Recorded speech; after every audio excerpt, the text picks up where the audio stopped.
তো বন্ধুরা, সবাই কেমন আছো? আশা করি ভালো আছো। আমিও ভালো আছি। আজকে একটা নতুন ব্লগ নিয়ে চলে আসলাম। এই দেখো, পেঁপে আলু একটু সেদ্ধ করে নিয়েছি। এখানে একটা পেস্ট বানিয়েছি। আদা, এক এক ইঞ্চি আদা, একটা টমেটো, কটা কাঁচা লঙ্কা আর 1 চামচ জিরে, 1 চামচ ধনে দিয়ে একটা পেস্ট বানিয়ে নিয়েছি। আর এখানে ফ্রিজে কিছু চিংড়ি মাছ ছিল, সেটাকে ধুয়ে নুন হলুদ মাখিয়ে নিয়েছি। পেঁপে দিয়ে আলু দিয়ে চিংড়ি তরকারি করব। আমার মেয়ের খুব পছন্দ, যেই বলা সেই কাজ। চলুন রান্নাটা করা যাক। এখানে গ্যাস জ্বালিয়ে কড়াইটা বসিয়ে দিয়েছি। এবার কড়াইটা গরম হলে তেল দিয়ে দেবো। কড়াইটা গরম হয়ে গেছে, এই যে এখানে তেল দিয়ে দিলাম। কড়াইটা খুব ভালোই গরম হয়েছে। এখানে কিছুটা তেল দিয়ে দিলাম। এইবার তেলটা গরম হয়ে গেছে, তেলে 2টো শুকনো লঙ্কা আর এই যে 2টো তেজপাতা দিয়ে দিলাম। তেল গরম হয়ে গেছে, ফোড়নটাও পড়েছে। এবার একটু জিরে ফোড়ন দিয়ে দিচ্ছি। এই যে জিরে ফোড়ন দিয়ে দিলাম। জিরে ফোড়ন দিয়ে এবার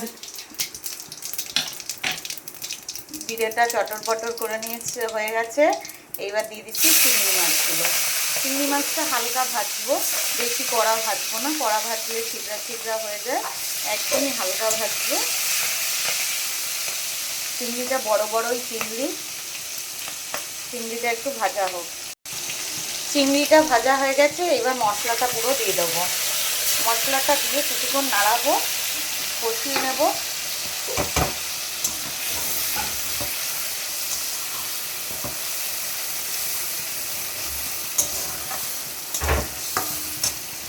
মশলার কাঁচা গন্ধটা চলে গেলে তারপরে এর ওপরে আলু আর পেঁপেটা দেব।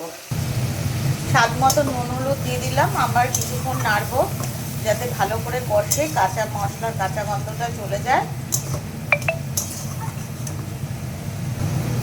মশলাটা ভালো মতন কষে গেছে। এই যে মশলা থেকে তেলও ছেড়ে দিয়েছে, এই দেখুন তেলও ছেড়ে দিয়েছে। এইবার এই যে পেঁপে আলু সেদ্ধ করাটা, এটা একটু ভাপ দিয়ে নিয়েছিলাম, সেটা দিয়ে দিলাম। দিয়ে এবার কিছুক্ষণ নাড়বো, ভালো করে কষাবো। তারপরে অল্প একটু জল দিয়ে ঢেকে দেবো। এখন একটুখানি কষাবো। তরকারিটা ভালো মতন এই যে কষে গেছে, দেখুন তেল ছেড়ে দিয়েছে। এইবার একটুখানি এতে চিনি দেবো। এই যে অল্প একটু চিনি দিলাম, দিয়ে একটুখানি নাড়াচাড়া করবো।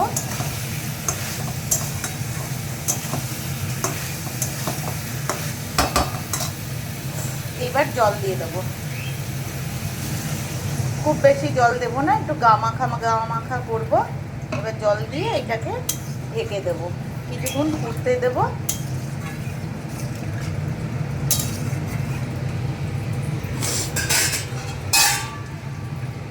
এইবার ঢেকে দিচ্ছি।